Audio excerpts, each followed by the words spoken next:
आज हम अभिज्ञान शाकुंतलम के द्वितीय अंक के 11वें श्लोक की ओर आगे बढ़ते हैं। अब तक हमने देखा कि राजा जो है, राजा दुष्यंत शकुंतला के प्रति आसक्त है और शकुंतला के प्रत्येक हाव भाव को वो अपने प्रति प्रेमाकर्षित भाव के रूप में ग्रहण कर रहे हैं। विदूषक से उनका संवाद चल रहा है। विदूषक पूछता है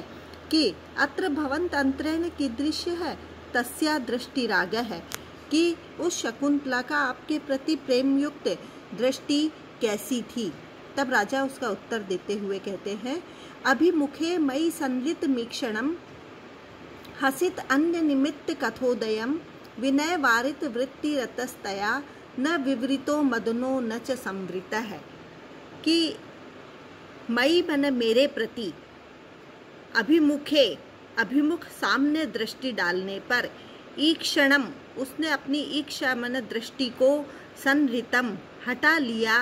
और अन्यत्र देखने लगी, कि जब मेरी दृष्टि उसके ओर जा रही थी तो उसने अपनी दृष्टि को मेरी ओर से हटा करके दूसरी ओर कर लिया।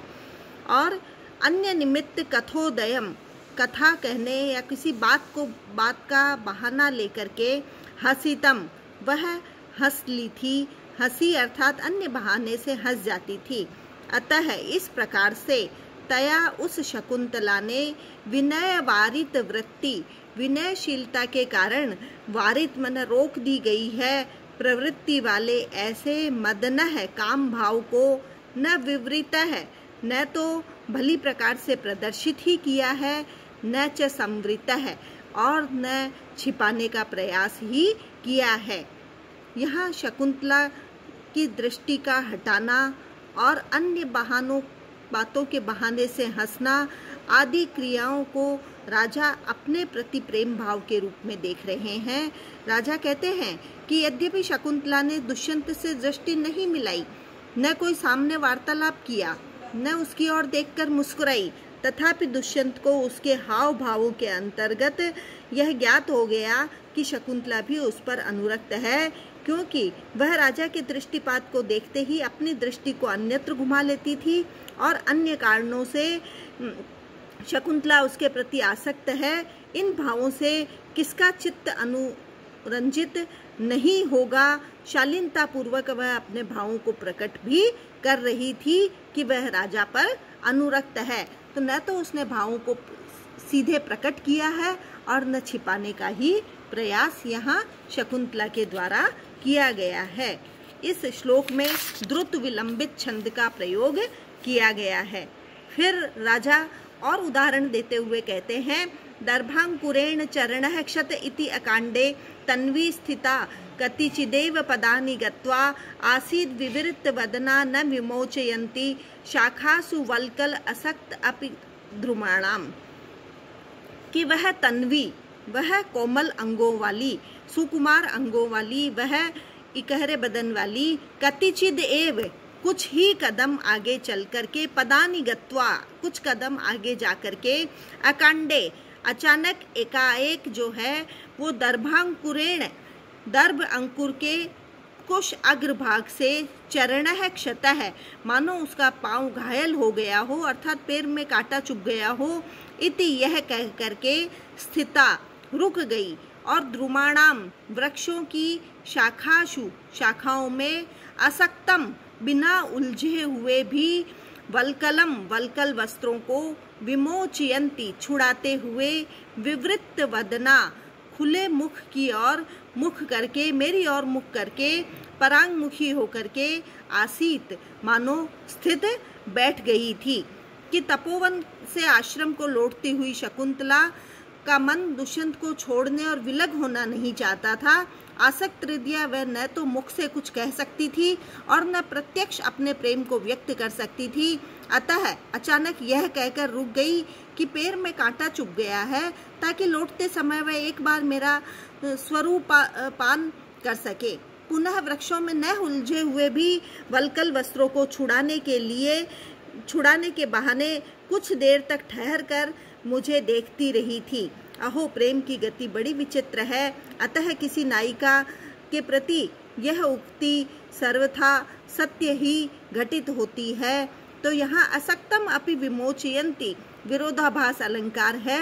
विवृत वदना के प्रेम भाव के प्रकटीकरण का हेतु होने के कारण यहाँ यह अलंकार जो है वो लक्षित किया गया है। फिर राजा आगे कहते हैं,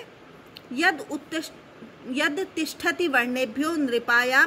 नृपाणां क्षयी तत्फलम तपः षड्भाग अक्षय्यम ददाति आरण्यकाहिनः, कि ये आरण्यक वनवासी मुनिजन नह मन हमको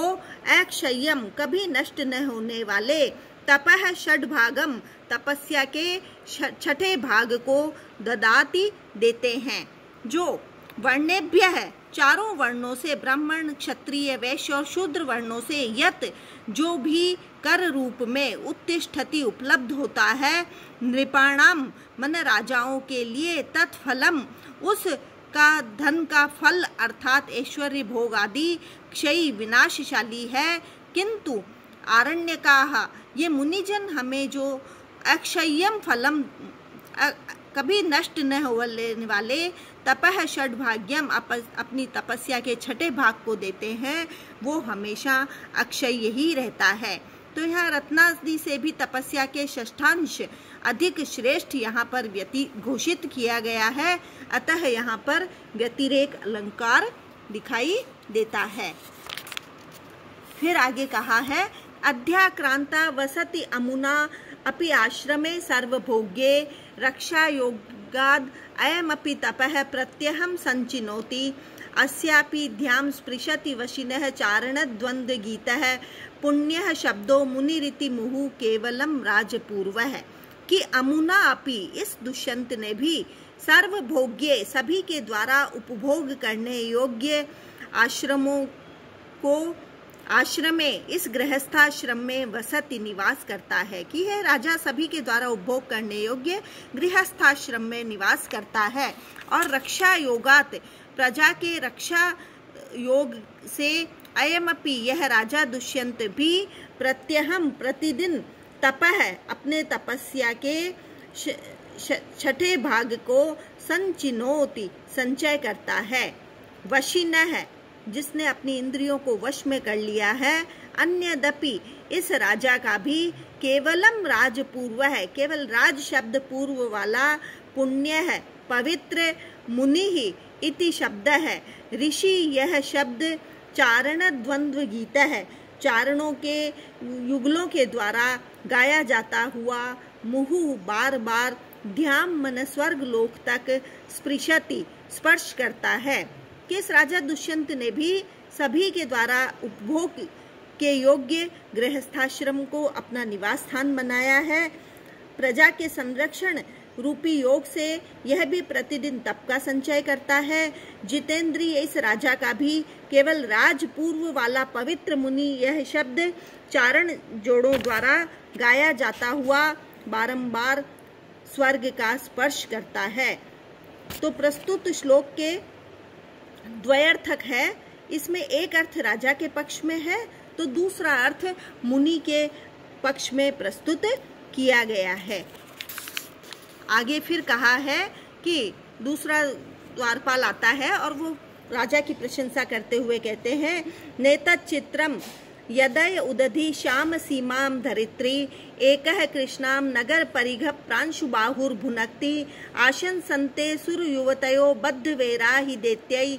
अस्याधिज्ये धनुषि विजयम पौरुहूते च वज्रे, कि तेन जिस कारण से नगर परिघ प्रांशु बाहु, नगर के द्वार की अर्गला के समान विशाल भुजाओं वाला, अयम यह राजा दुष्यंत, एक है एकाकी ही, उदधि श्याम सीमाम समुद्र पर्यंत तक नीली श्याम सीमा वाली, धरित्रीम पृथ्वी का भुनक्ति उपभोग करता है अर्थात पालन करता है, कि यह समुद्र पर्यंत तक फैली हुई पृथ्वी पर अकेला ही यह राजा शासन करता है। और एतत् यह चित्रम न, इसमें कोई विचित्र बात नहीं है, आश्चर्य नहीं है, क्योंकि दैत्यै ही दैत्यों के द्वारा बद्ध वेराह जिसका वेर बंधा हुआ है, दैत्यों के साथ जिसकी शत्रुता है, ऐसी सुर युवतय है देवांगनाएं जो है वो अस्य इस राजा दुष्यंत के अधिज्या प्रत्यंचा चढ़े हुए धनुष पर पौरुहूते च वज्रे इंद्र के वज्र के समान विजयम आशंसन्ते केवल विजय की ही आशंका करती है, क्योंकि दैत्यों के साथ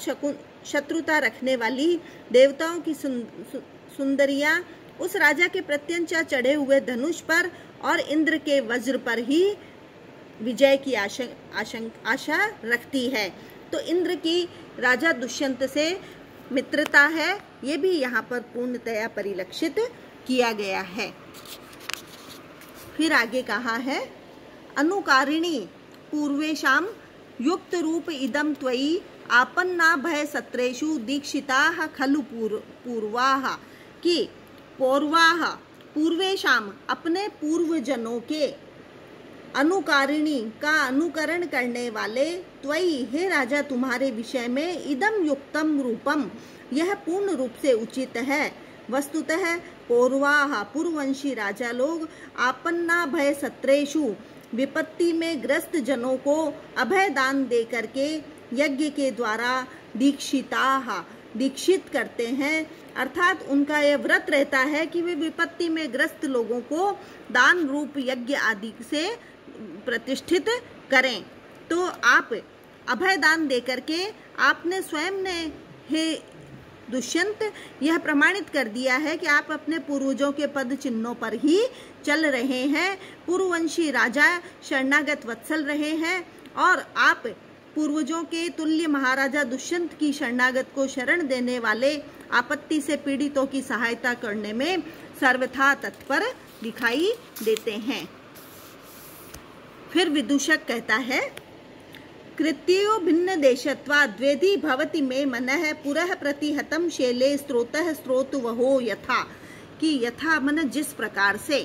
कृत्यो भिन्न देशत्वात् दोनों कार्यों के भिन्न देशत्वात् अलग अलग स्थान में होने के कारण मैं मन मेरा मन है मन जो है पुरः सामने स्थित शैले प्रतिहितम पर्वत के कारण रोक दिए गए स्रोतो वह नदी के वेग के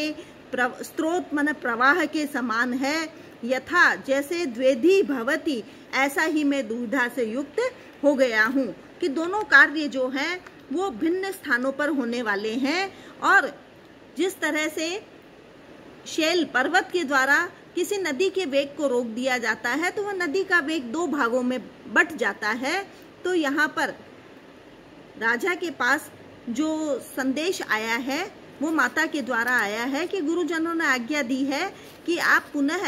राज्य में प्रवेश करें और महारानी ने आज्ञा दी है, देवी की आज्ञा है कि आगामी चौथे दिन मेरे व्रत की पालना होगी, अतः उस समय चिरंजीव राजा दुष्यंत अवश्य ही उपस्थित हों। तो राजा एक ओर तो माता की आज्ञा को पूरा करना चाहते हैं, दूसरी ओर शकुंतला के प्रेम भाव से ग्रसित हैं, तो वे इस आश्रम को भी नहीं छोड़ना चाह रहे हैं। तो अपने मन की दुविधा को वे यहाँ इस रूप में व्यक्त कर रहे हैं। धन्यवाद।